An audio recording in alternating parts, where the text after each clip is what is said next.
संतांच्या भागवत वारकरी संप्रदायामध्ये घुसखोरीचं प्रकरण सध्या सुरू आहे।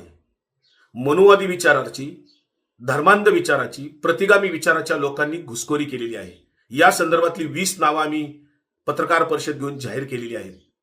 खरं तर संत श्रेष्ठ ज्ञानेश्वर महाराजांना सुद्धा पैठणच्या धर्मपीठाने प्रश्न विचारलेलं आवडलेलं नव्हतं। ज्ञानेश्वर महाराज जेव्हा धर्मपीठाला प्रश्न विचारतात तेव्हा धर्मपीठ संतापून येतं, खवळून येतं। त्याच पद्धतीने सर्व संतांनी, जगद्गुरु तुकाराम महाराजांनी सुद्धा मंबाजीला अनेक प्रश्न केले, धर्मपीठाला अनेक प्रश्न केले, तेव्हा धर्मपीठ खवळून उठत होतं, संतापून उठत होतं। कुठल्याही धर्माला, मग तो इस्लाम धर्म असो की सनातन धर्म असो, इस्लाममध्ये सुद्धा मुल्ला मौलवींना कोणीही मुस्लिमांनी प्रश्न विचारलेले आवडत नाहीत। धर्माला प्रश्न विचारलेले कोणत्याच धर्म मार्तंडांना आवडत नाहीत। हेच सनातन वैदिक धर्माचे लोक करतायत। मी जे काय प्रश्न विचारतोय, मी तर वारकरी आहे, वारकरी संप्रदायाचा एक पाईक आहे छोटासा। संतांच्या विचाराचा प्रचार प्रसार करतोय आम्ही, आणि म्हणून संतांच्या विचाराने आम्ही जेव्हा बोलत असतो तेव्हा सनातन धर्माच्या लोकांचं पित्त उसळतं, कारण त्यांना वर्णवर्चस्ववाद इथं रुजवायचा आहे।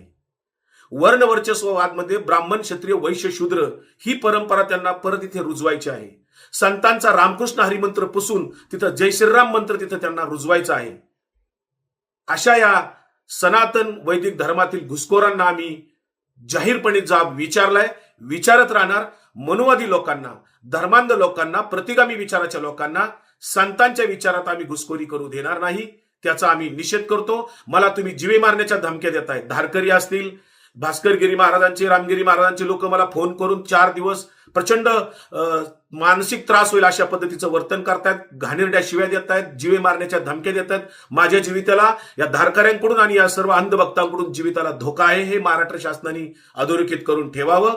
त्याचबरोबर तुमच्या धमक्यांना आम्ही भीक घालत नाही, कदापि भीक घालत नाही। मी जे काही मुद्दे मांडले, घुसखोरीबद्दल बोललोय पत्रकार परिषद घेऊन, त्याला समस्त वारकऱ्यांनी प्रतिसाद दिलेला आहे। कुणीही वारकऱ्यांनी आमचा निषेध केलेला नाही। जे निषेध करतायत ते भारतीय जनता पार्टीचे लोक आहेत, संभाजी भिड्यांचे धारकरी आहेत, विश्व हिंदू परिषदेचे कार्यकर्ते आहेत, वारकरी कुणीही नाहीत। त्यामुळं संतांच्या वारकरी संप्रदायातल्या घुसखोरीला आम्ही पुढच्याही काळामध्ये सातत्याने रोखण्याचा प्रयत्न करू, संरक्षित मार्गाने करू, सहिष्णुतेच्या मार्गाने करू। आम्ही हिंसेचा वापर करणार नाही आणि हिंसेला आम्ही घाबरणार पण नाही।